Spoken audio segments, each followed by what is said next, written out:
Bom dia, tudo bem? Vamos lá dar continuidade ao nosso conteúdo para mais uma aula. Só queria relembrar uma coisa, porque na semana passada eu já havia lembrado, né? Por isso estou dizendo relembrar. Os nossos conteúdos devem ser entregues até sexta-feira. E eu acredito que esse prazo é bastante coerente, assim. Acho que dá bastante tempo de você realizar as atividades, porque nós temos lições às terças e quartas. Então você tem praticamente a de terça, 4 dias, e a de quarta, 3 dias para estar realizando. E eu não passo tantas coisas, então acho que esse prazo é mais do que o suficiente. Porém, mesmo assim, alguns alunos não me entregaram a lição de semana passada. Como eu havia dito, eu não ia estar recebendo fora do prazo. Então a de semana passada, que era até sexta passada, já foi, tá? Não faça mais, porque ou faça a nível de conhecimento, mas pensando em me entregar, eu não vou receber mais, tá bom? Façam a dessa semana em diante, porque ainda dá tempo de você obter uma boa nota. Tá legal? Então não deixem de fazer as atividades até sexta, por favor, porque é importante para a nota de vocês, na verdade, né? Você tem que fazer para que você obtenha uma boa média, porque nesse bimestre eu não vou ser tão flexível quanto eu fui no primeiro, porque no primeiro era um processo adaptativo e agora eu acho que você já está adaptado o suficiente para realizar tudo dentro do cronograma estabelecido. Legal? Então vamos lá. Hoje nós vamos falar sobre, acho que o núcleo. Sim, o núcleo. O núcleo e os cromossomos, que é a aula 45, tá? Então vamos lá. O núcleo é aquela estrutura presente apenas nas células eucariontes, aquela membrana que fica mais ou menos no centro dela, onde o DNA fica na parte interna, tá? Então, célula procarionte não tem núcleo, somente as eucariontes.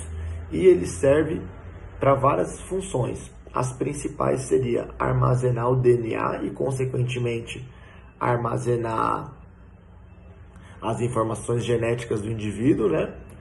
E o núcleo serve também como organela que controla todas as atividades celulares. Então, todas as células eucariontes que têm núcleo, o núcleo funciona como se fosse o cérebro dela, fazendo uma comparação. É ele que controla, tipo, a respiração celular da mitocôndria, é ele que controla a síntese de proteínas dos ribossomos, é ele que controla o transporte de gordura do retículo endoplasmático liso, ele que controla a digestão do... Qual é a organela de digestão? Esqueci.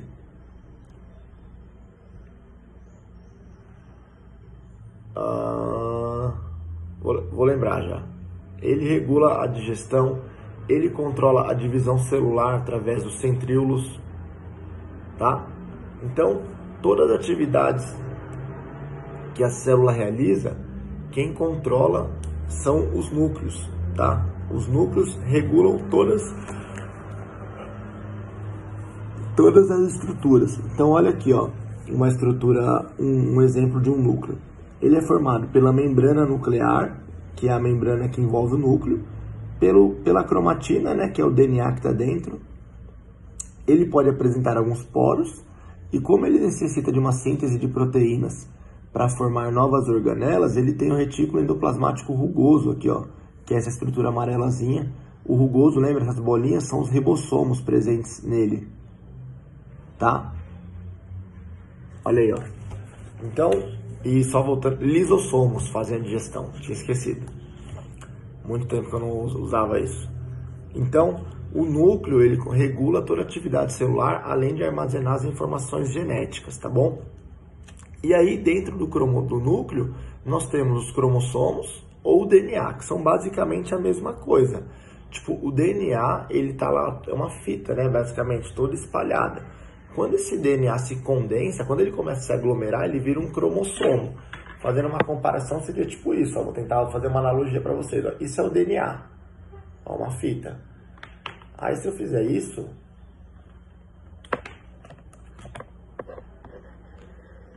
isso é um cromossomo. Então, cromossomo, DNA. Tipo, os dois são a mesma coisa, o que muda é o estado de condensação no qual eles se apresentam. O DNA está todo aberto e o cromossomo está todo condensado, tá? Mas basicamente é a mesma estrutura. Ambos são a cromatina, tá bom? Então, o núcleo, conforme eu citei, toda vez que eu tenho uma estrutura, um organismo unicelular que se regenera bem, tipo uma ameba, um fungo, um protozoário, qualquer estrutura que seja capaz de se regenerar. Quando ela sofre uma ruptura, só vai se regenerar a parte que está com o núcleo, porque é o núcleo que coordena essa regeneração. Se eu pego uma ameba e corto ela ao meio, uma parte ficou com o núcleo, outra parte ficou sem o núcleo, a que está com o núcleo se regenera e volta a ser uma ameba perfeita. A que está sem o núcleo morre, porque sem o núcleo não existe uma estrutura para coordenar esse processo de regeneração, tá bom? O núcleo é bastante importante para isso. E aí, além disso, né, de comandar as atividades celulares, também armazena as informações genéticas através do DNA e dos cromossomos. E aí, sobre os cromossomos, tem algo chamado de ploidia. Ploidia é o número de conjunto dos cromossomos. Tipo haploide, só tem um conjunto de cromossomo, tipo o espermatozoide e o óvulo. Diploide, tem dois conjuntos de cromossomo, tipo as demais células humanas. Um espermatozoide ou um óvulo humano tem 23 cromossomos, porque tem só um conjunto, ele é haploide. As demais células têm 46. Por que 46? Porque são dois conjuntos de 23, elas são diploides. Tem plantas que teria, por exemplo, 3 conjuntos de 23, 69, porque elas seriam triploides, tá? Então, diploide, dois conjuntos cromossômicos, porque um herdou do pai e um herdou da mãe. Haploide, um conjunto cromossômico, que herdou ou só do pai ou só da mãe, enfim, ok? Então, ploidia tem relação com a quantidade de células, tá legal? E aí agora, outra coisa importante falar é que quando o organismo, a célula, ela é diploide, ela tem dois conjuntos cromossômicos, então haploide, um cromossomo, diploide, dois. Esses dois que são do mesmo par, tipo, o ser humano tem 23 pares, o par 1, o par 2, o par 3, o par 4, assim vai. Esses dois cromossomos que são iguais no que diz respeito de que eles carregam as mesmas informações genéticas, eles são chamados de homólogos.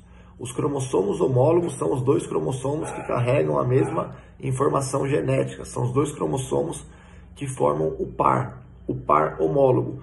Então, um eu herdei do meu pai, um eu herdei da minha mãe, mas ambos são o par 22, que carrega as características sobre a minha altura e o meu peso, por exemplo, tá? Então, os cromossomos homólogos, lembra sempre bem disso, que são aqueles cromossomos que pertencem ao mesmo par e que carregam as mesmas informações genéticas, tá ok? E sobre os cromossomos, eles têm esse aspecto aqui, ó. Um cromossomo, ele é assim, ó. Ele tem o centrômero, que é essa estrutura central, e ele tem duas cromátides irmãs, né? Uma cromátide, tipo esse V é uma cromátide e esse A é uma cromátide. Cada duas partes dessa é uma cromátide, tá?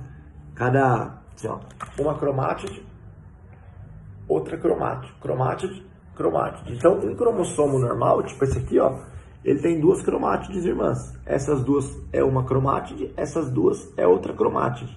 Então, um cromossomo com duas cromátides, ok? Acredito que é isso, basicamente, para essa parte. E aí também, o conjunto de cromossomos de uma espécie é chamado de cariótipo. Tipo, o cariótipo humano tem 46 cromossomos. O cariótipo de um síndrome de Down tem 47, né? Porque ele acaba tendo uma trissomia, 3 cromossomos no par 21. Então, o cariótipo tem a ver com a quantidade de cromossomos que uma espécie tem, a forma com a qual eles são e etc. Então, é um mapa cromossômico, basicamente, a análise de todos os cromossomos, no que diz respeito à quantidade, forma e etc. Tá bom? Acredito que é isso. Sim, é isso. Então, realizem a página 25 e 26 referente a esse tema, que aí amanhã nós fazemos uma live e falamos sobre a aula 46. Fechado?